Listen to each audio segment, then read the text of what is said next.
Jesucristo tiene el ADN de su Padre.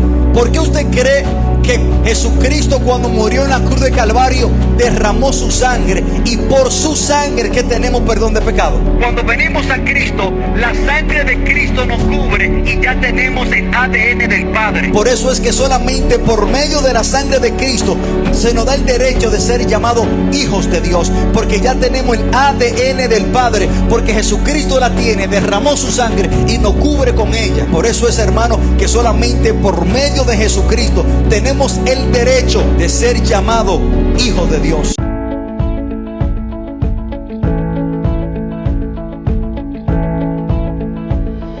Hermanos, hoy quiero compartir este mensaje bajo el título Padre Nuestro. Padre Nuestro.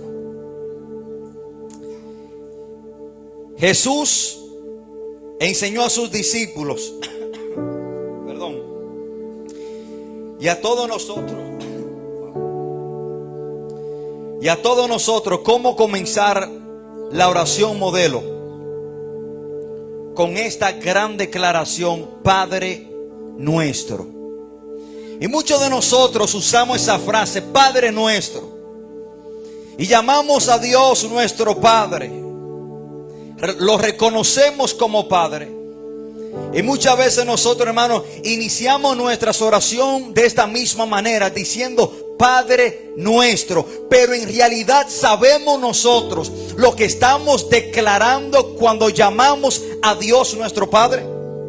Yo creo que nadie se ha detenido a pensar en lo que estamos diciendo y en la gran declaración que es decir que Dios es nuestro Padre. ¿Se ha detenido usted a pensar que Dios es su Padre y que usted le llama Padre Nuestro, Padre mío? Hermanos, al comenzar la oración con estas dos palabras, Padre Nuestro, esto nos acuerda constantemente de la relación que tenemos nosotros con Dios.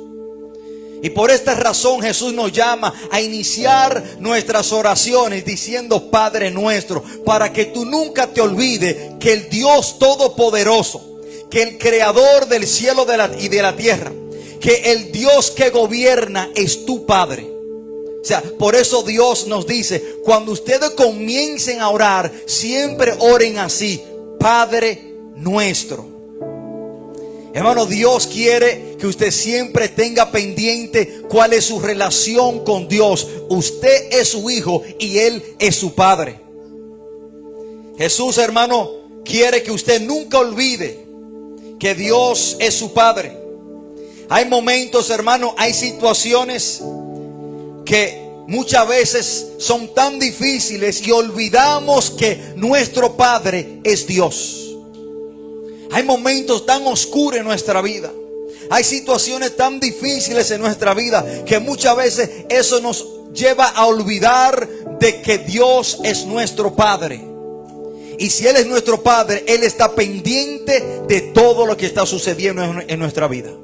Por esa razón Jesucristo nos llama a siempre iniciar nuestras oraciones reclamando y diciendo que Dios es nuestro Padre. Por si en dado caso la situación es tan oscura en tu vida y tú te hayas olvidado, tú cuando comiences a orar, tú mismo te acuerdes de que el Dios Todopoderoso es tu Padre.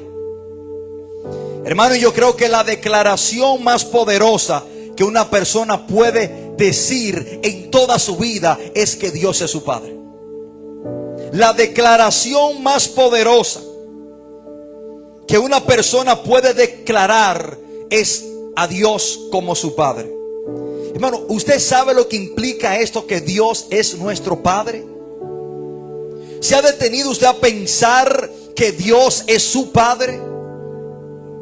Y que cuando tú comienzas a orar y dices Padre Nuestro, tú estás declarando y testificando que el Dios que creó todos los cielos y la tierra, que el Dios el que tiene el control de los mares, de todos los reyes, los presidentes, de que el Dios que tiene el control sobre la vida y la muerte, sobre la salud y la enfermedad, sobre el bien y el mal, es tu Padre y Él está a tu favor.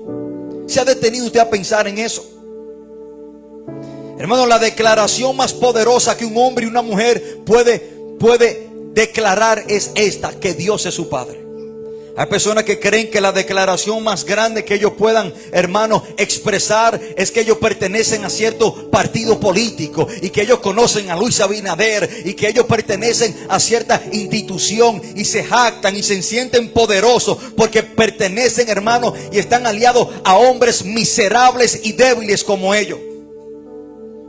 Pero cuando nosotros declaramos, hermano, que Dios es nuestro Padre, yo estoy declarando que mi alianza es con el Padre Todopoderoso y que yo soy su hijo.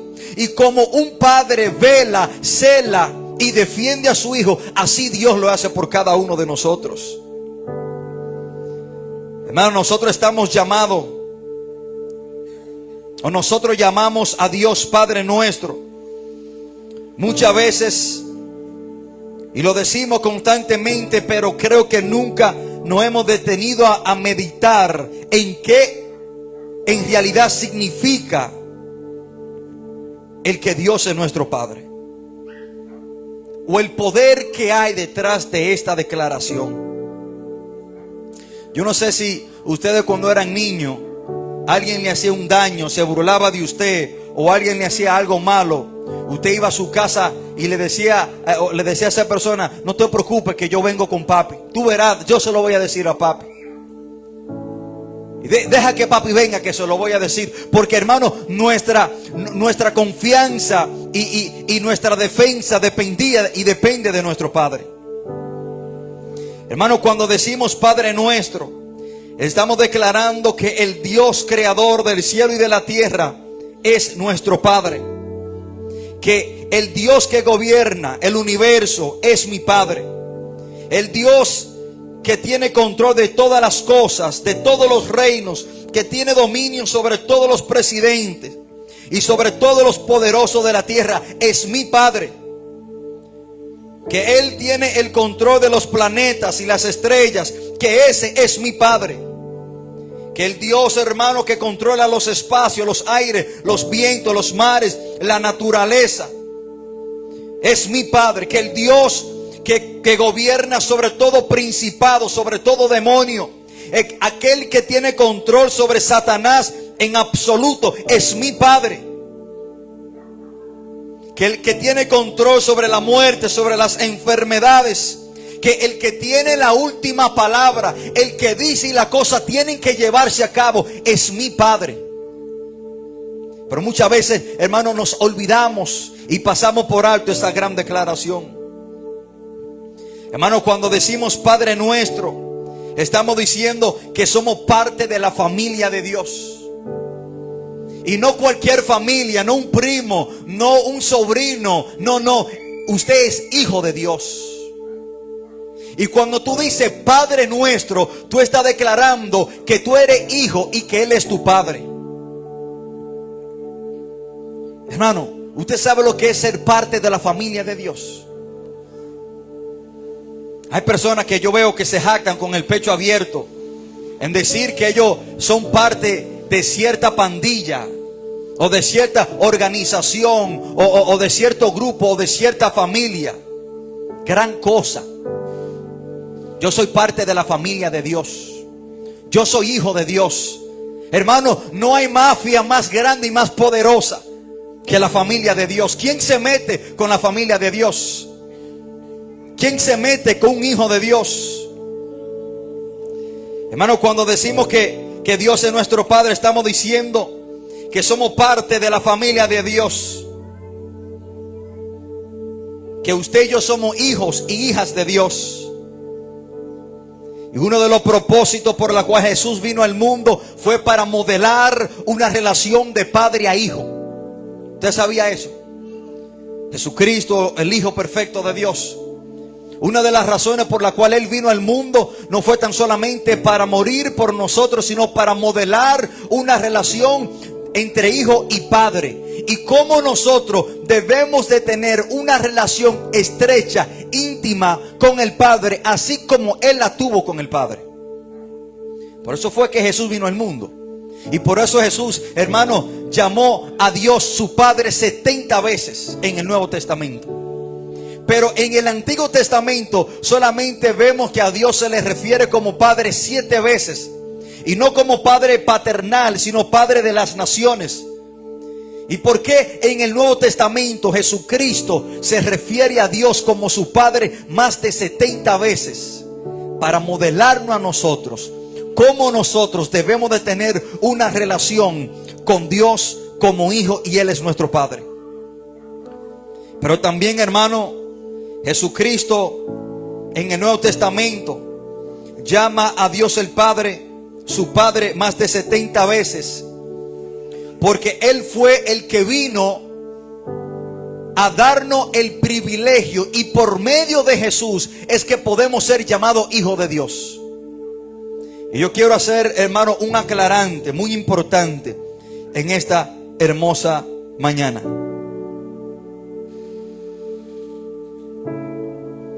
Hermano, la revelación de Dios como nuestro Padre personal se basa en la venida de Jesucristo al mundo. O sea, Jesucristo vino al mundo para que por medio de Él podamos ser hijos de Dios. Yo quiero aclarar esto, y yo quiero que cada persona esté muy clara en lo que le voy a decir. Hermano, una persona que no tenga a Jesucristo en su vida como su Señor y Salvador no es hijo de Dios. Hermano, Jesucristo vino al mundo para poder establecer una relación entre nosotros y el Padre como hijo. Y hay una gran confusión en el mundo entero, y todo el mundo dice que es hijo de Dios. Usted sale por ahí a preguntar y le pregunta a cualquier persona que si es hijo de Dios y le dirá que sí. Hermano, pero la Biblia nos enseña totalmente lo contrario. La Biblia nos enseña que solamente por medio de Jesucristo es que nosotros tenemos el derecho de ser llamado hijo de Dios. Si una persona no ha venido a los pies de Cristo, si una persona no se ha arrepentido y no haya recibido a Jesucristo, no es hijo de Dios. Présteme mucha atención, porque dentro de los muchos engaños que el diablo quiere inyectarle a la gente, es que le quiere hacer pensar que todos somos hijos de Dios, para cuando usted se muera pensando que es hijo y no era hijo, termine en el infierno. ¿Usted ha escuchado esa expresión, todos somos hijos de Dios? No, hermano, eso es una mentira del mismo infierno. Todos no somos hijos de Dios. Por esta razón, hermano, es que solamente por medio de Jesucristo se nos da el derecho, la potestad de ser llamado hijo de Dios. Y se lo voy a mostrar en la Biblia. Y solamente en el Nuevo Testamento descubrimos, hermanos, que Dios ahora es el Padre de aquellos que vienen al Señor Jesucristo por la fe en Él. Ahora usted me dice, bueno, pastor, entonces ¿qué somos todos? Bueno, la palabra dice en Colosenses capítulo 1 que todos somos una creación de Dios. Creación. Todo el mundo ha sido creado por Dios. Colosenses 1:16 dice: porque en Él fueron creadas todas las cosas, las que hay en los cielos y las que hay en la tierra, visibles e invisibles, sean tronos, sean dominios, sean principados, sean potestades. Todo fue creado por medio de Él y para Él. Todos fuimos creados por Jesús. Ahora, Juan capítulo 1, versículo 12. Préstele atención a lo que dice la Biblia.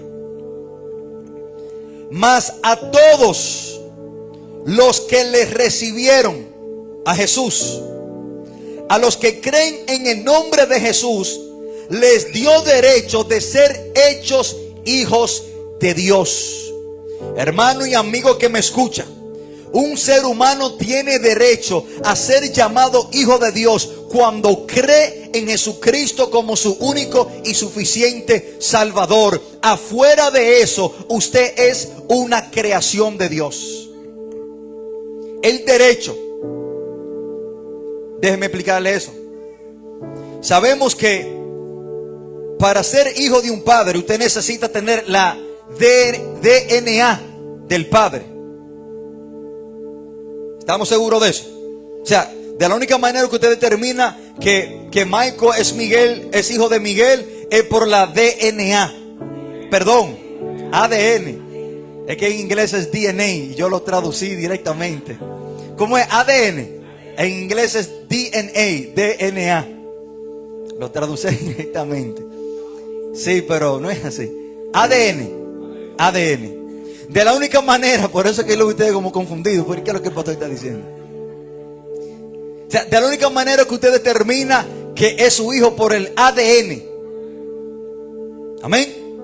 O sea, Jesucristo tiene el ADN de su Padre. ¿Por qué usted cree que Jesucristo, cuando murió en la cruz de Calvario, derramó su sangre? Y por su sangre que tenemos perdón de pecado. Cuando venimos a Cristo, la sangre de Cristo nos cubre y ya tenemos el ADN del Padre. Por eso es que solamente por medio de la sangre de Cristo se nos da el derecho de ser llamados hijos de Dios, porque ya tenemos el ADN del Padre, porque Jesucristo la tiene, derramó su sangre y nos cubre con ella. Por eso es, hermano, que solamente por medio de Jesucristo tenemos el derecho de ser llamados hijos de Dios. Hermano y amigo, esto es crucial para que usted lo entienda. Si usted no ha venido a los pies de Cristo, si usted no ha confesado a Jesucristo, la herencia del Padre a ti no te pertenece. ¿Y cuál es la herencia del Padre? La vida eterna. Esa es la herencia que el Padre nos quiere dar a cada uno de nosotros. ¿Y cuáles son las promesas del Padre que están en la Biblia? Si tú no has venido a los pies de Cristo, esa promesa a ti no te aplican, porque la promesa y la herencia son para los hijos. Esto es algo, hermano, crucial que usted y yo debemos de entender. El versículo 13 nos arroja luz a otra confusión que tenemos nosotros, los cristianos. Miren lo que dice: los cuales no son engendrados de sangre, ni de voluntad de carne, ni de voluntad de varón, sino de Dios. ¿Le explico eso?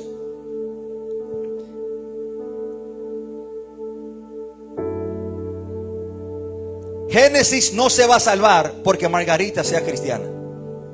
O sea, la salvación no es por voluntad de hombre, ni por voluntad de sangre. O sea, no es que yo soy cristiano y mi hijo automáticamente será salvo. Eso no es por voluntad de hombre. Y muchos de nosotros tenemos esa confusión y nos agarramos de Hechos 16:31. Cree en el Señor Jesucristo y serás salva tú y tu familia. No, hermano, eso no es una promesa automática. Eso no es que Michael será salvo porque Miguel es evangélico. Eso no es que mi hijo será salvo porque yo soy pastor. No, eso no es por voluntad de carne ni de hombre. Eso es que esa persona, mi hijo personalmente, tiene que tomar la decisión, creer en Cristo y vivir para Él, para ser salvo. Y muchos de nosotros, hermano, estamos diciendo, pero no, que yo sé que mi familia será salvo. No, hermano. Hechos 16:31, cuando dice cree en el Señor Jesucristo y serás salvo tú y tu casa, es que por medio de tu ejemplo, por medio de lo que tú le prediques, por medio de cómo tú vives tu vida, tú vas a crear en ellos hambre y de que ellos quieran ser como tú. Pero no es automático. Si fuera así, fuera un cachú. Si fuera así, mis hijos no tuvieran que venir a Cristo y servirle. O sea, esto no es por voluntad de hombre, ni de sangre, ni de carne. Es por medio de Jesucristo. De que una persona se pare en la brecha y diga, yo voy a creer en Jesucristo como mi Señor y Salvador. Y ahí es que a mí se me da derecho de ser hijo de Dios. Y si derecho de ser hijo de Dios, las herencias del Padre serán para usted.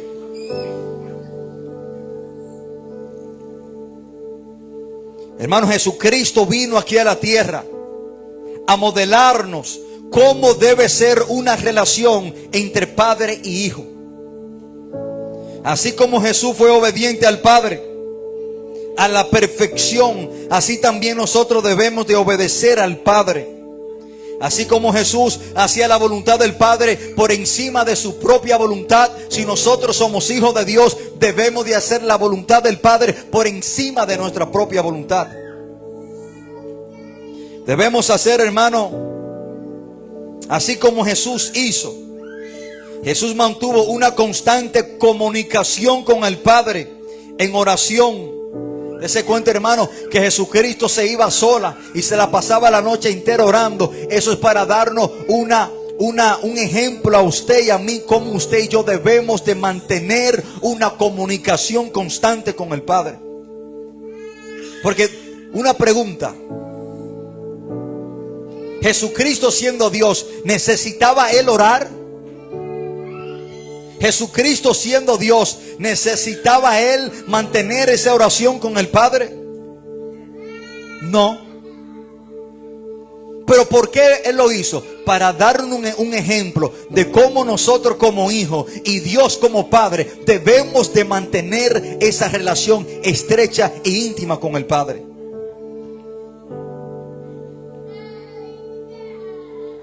Así, hermano, como Jesús se involucraba y priorizó los negocios de su Padre en su vida, así nosotros como hijos debemos de involucrarnos y priorizar los negocios de Dios en nuestra vida, los asuntos del reino.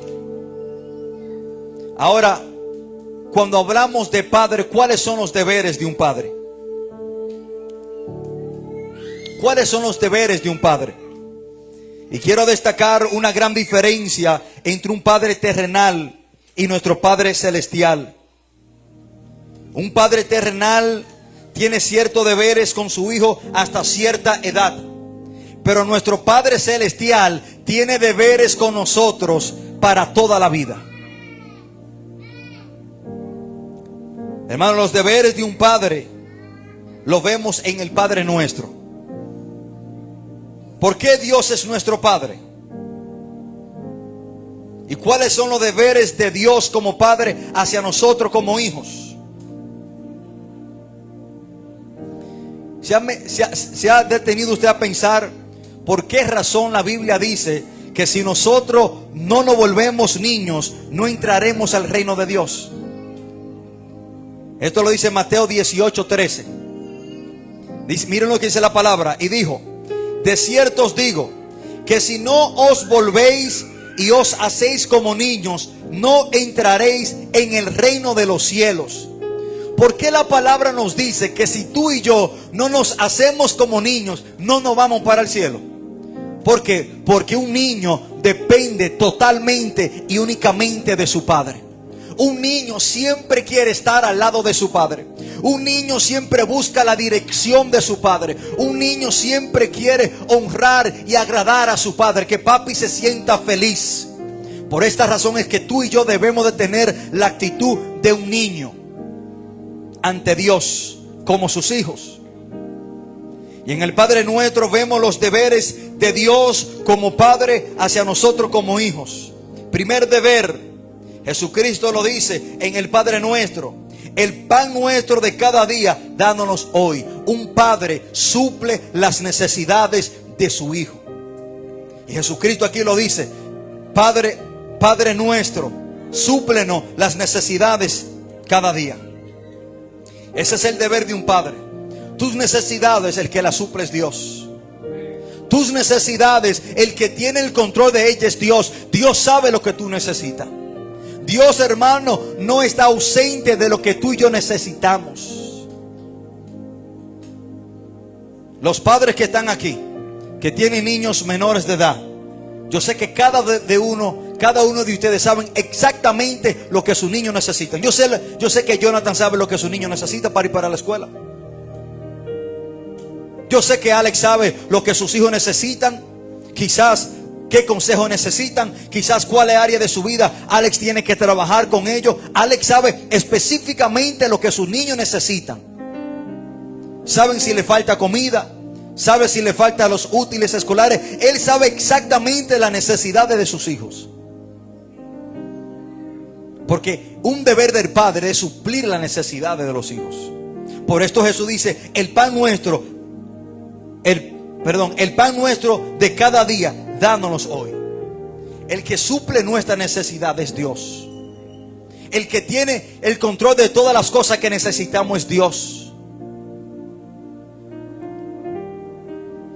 También, hermano, uno de los deberes del Padre es perdonar. Por eso Jesús dice en el Padre Nuestro: y perdona nuestras deudas.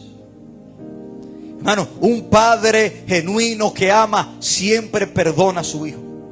No importa lo que el hijo haya hecho. No importa, hermano, qué tan mal el hijo se haya portado, porque un hijo seguirá siempre siendo un hijo para su padre. No importa lo que haya hecho.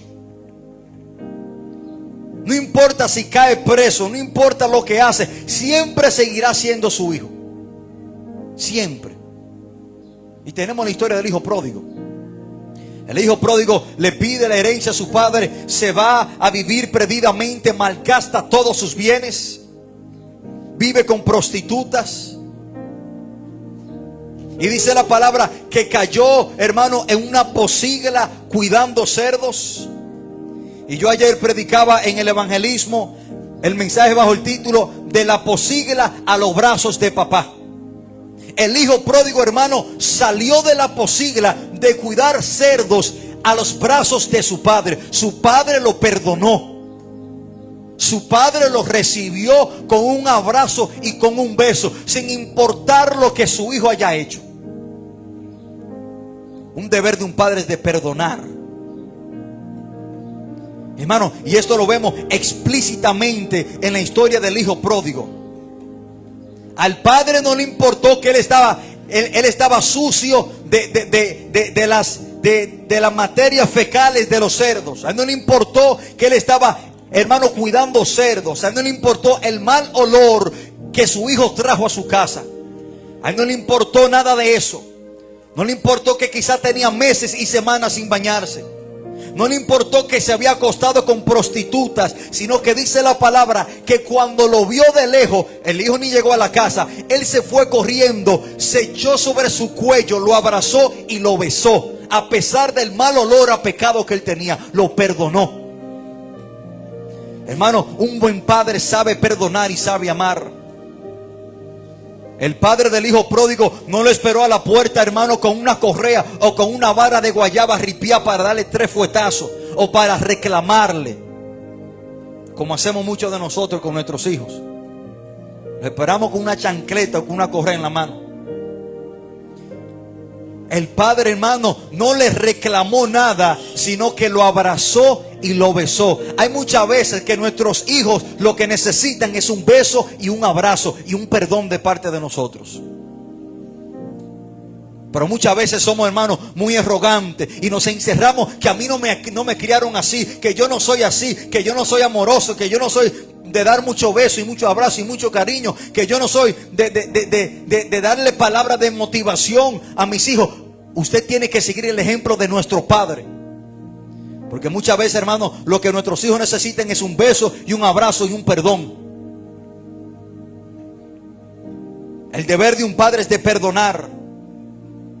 Tercer deber de un padre que lo vemos en el Padre Nuestro, dice: y no nos metas en tentación, mas líbranos del maligno.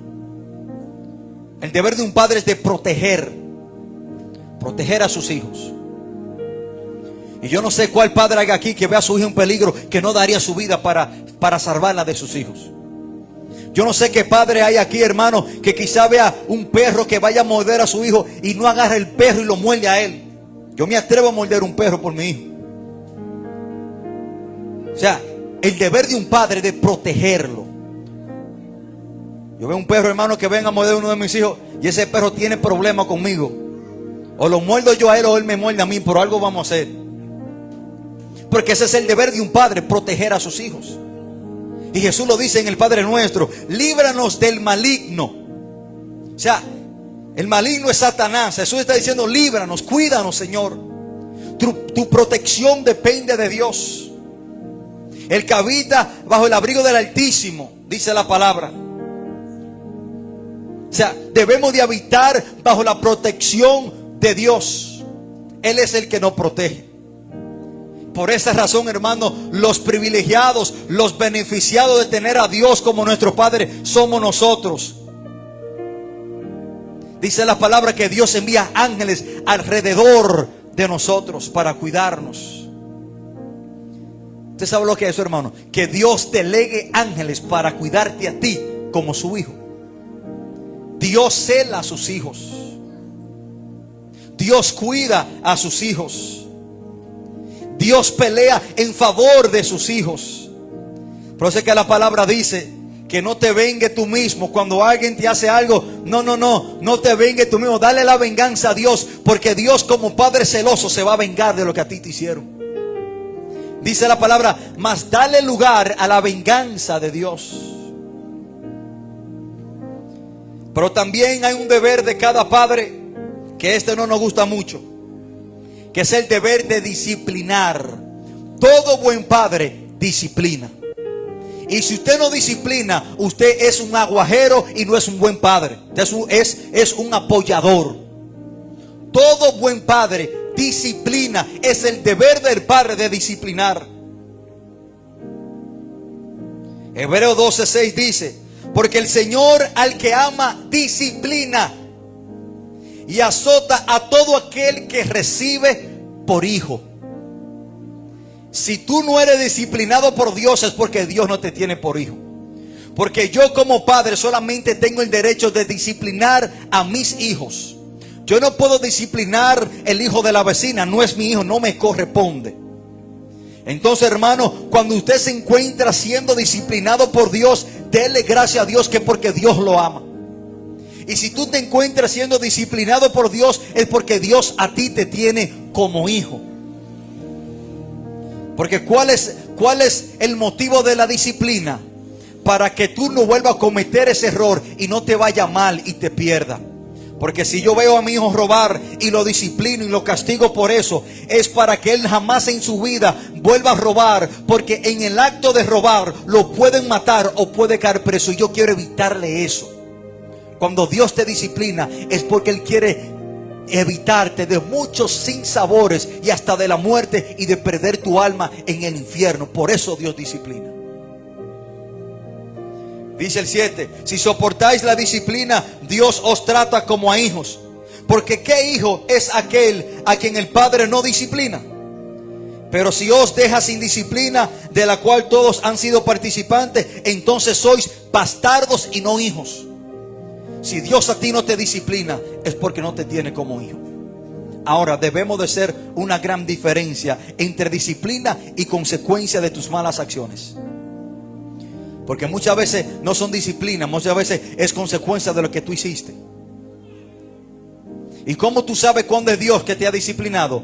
Si tú hiciste algo y Dios te disciplina y tú no lo vuelves a hacer. Porque ese es el propósito de la disciplina: no volver a cometer el mismo agravio. Concluyo con esto, mis queridos hermanos. Un verdadero hijo imita a su padre. ¿Usted sabía eso? Un verdadero hijo imita a su padre. El anhelo siempre de un hijo es de ser como papá. Yo quiero ser como papi. Desea, anhela imitar a su padre. Por esto la palabra nos llama en Mateo 5:48. Miren lo que dice: sé pues vosotros perfectos, como vuestro Padre que está en los cielos es perfecto. La palabra nos está llamando a imitar a Dios, a ser perfecto como Él es perfecto. Y significa que alcanzaremos la perfección jamás. Pero no podemos trazarnos una meta menor que ser perfecto como nuestro Padre perfecto. Jesús está diciendo: imiten a su Padre, sean como Él, amen como Él amó, perdonen como Él perdonó, sean benignos, sean buenos como Él es bueno, sean misericordiosos como Él es misericordioso. O sea, la palabra nos llama a imitar a nuestro Padre celestial, a perdonar como Él perdonó, a dar como Él dio, a amar como Él amó, a tratar a los demás como Él nos trata a cada uno de nosotros. Hermano, un verdadero hijo imita a su padre.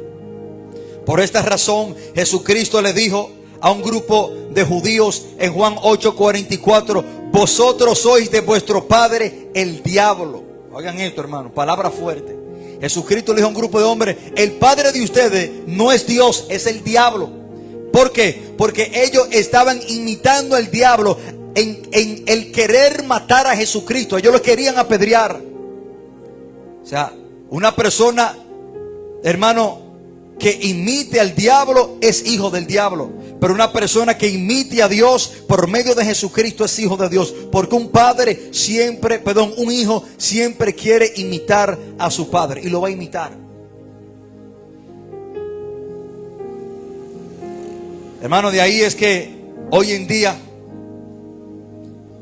dentro de las iglesias, hay que hacerle una prueba de ADN espiritual a muchas personas que se llaman ser hijos de Dios, pero están imitando al enemigo.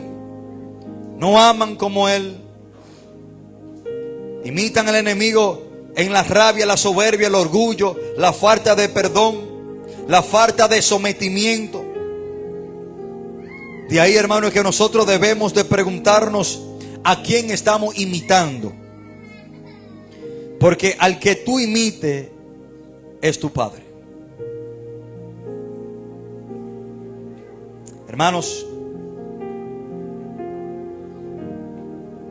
nosotros nunca debemos de olvidar esta gran declaración de que Dios, el Dios de la Biblia, el Dios creador del cielo y de la tierra, el Dios todopoderoso, el Dios soberano, el alfa, el omega, el principio y el final, es nuestro Padre si usted le entregó su vida a Jesucristo. Nunca pase por alto que usted es parte de la familia de Dios y no cualquier familiar. Usted no es primo de Dios. Usted no es sobrino de Dios. Usted es hijo de Dios. ¿Usted sabe lo que es eso? Tener a Dios como Padre. Muchas veces nos actamos que nuestro padre, porque tienen grandes empresas, o si nuestros padres tuvieran una compañía o fueran millonarios, fulanito es mi padre. Gran cosa. Mi Padre es Dios, que es el dueño de todo el oro y toda la plata, y todo está bajo su dominio y su potestad. Yo me jacto de decir que Dios es mi Padre. Ahora, si yo me jacto de decir que Dios es mi Padre, yo debo procurar imitarlo a Él. Porque lo que va a evidenciar que Dios es tu Padre es si tú lo imitas a Él. De ahí, mis queridos hermanos, es que hoy le quiero dejar con esta gran declaración: Padre nuestro, el Dios es tu Padre. Ahora, quiero hacer un llamado. Si hay una persona en este lugar que aún no le haya entregado su vida a Jesucristo, acuérdense que si usted no le ha entregado su vida a Jesucristo, usted no es hijo de Dios, usted es creación de Dios. Se te da el derecho de ser hijo de Dios cuando tú vienes a los pies de Cristo Jesús y su sangre te cubre, y ahí tú tienes el ADN del Padre Todopoderoso. Juan 1:12. Cuando usted tenga tiempo lo puede leer usted mismo. Si hay una persona, y miren, y no hay mejor día para usted convertirse y entregarle su vida a Dios y ser hijo de Dios, sino que en el Día de los Padres. Que usted diga: wow, Dios se convirtió en mi Padre el Día de los Padres. Yo le entregué mi vida a Jesucristo y fui hecho hijo de Dios. Se me dio el derecho de ser hijo de Dios el Día de los Padres. Hay una persona aquí que todavía no le haya entregado su vida a Jesucristo. Hay una persona aquí que todavía no haya venido a los pies de Cristo para que se le dé el derecho de ser hijo de Dios, que hoy quiera pasar de creación a hijo. Hay una gran diferencia, hermano. Hay una gran diferencia entre creación y hijo. La creación no será salva, mas los hijos sí serán salvos. La promesa del Padre, la herencia del Padre, hermanos, son para los hijos. Hay una persona entre nosotros que hoy quiera entregarle su vida a Jesucristo. Hay alguien entre nosotros que hoy quiera ser hecho hijo de Dios. ¿Hay alguien aquí entre nosotros que aún no le ha entregado su vida a Jesucristo? No hay nadie. Todos son hijos de Dios. Todos le entregaron su vida a Dios, a Jesucristo. Todos en algún momento dado vinieron y se arrepintieron y confesaron a Cristo como su Señor y Salvador. ¿Todos lo han hecho? Sí, todos. Amén, excelente. Si todos lo hicieron, no hay por qué insistir. Si todos los que están aquí confesaron a Jesucristo como su Señor y Salvador, significa que son hijos de Dios. Ahora, si usted no lo hizo, hay problema. Y serio. Usted sigue siendo creación y no hijo. Hermano, que Dios les bendiga, que Dios le guarde y no se olvide de que Dios es su Padre. Declárelo cuando usted diga Padre nuestro y créalo. Ahí tenemos una nueva pianista también. Hermanos, vamos a orar.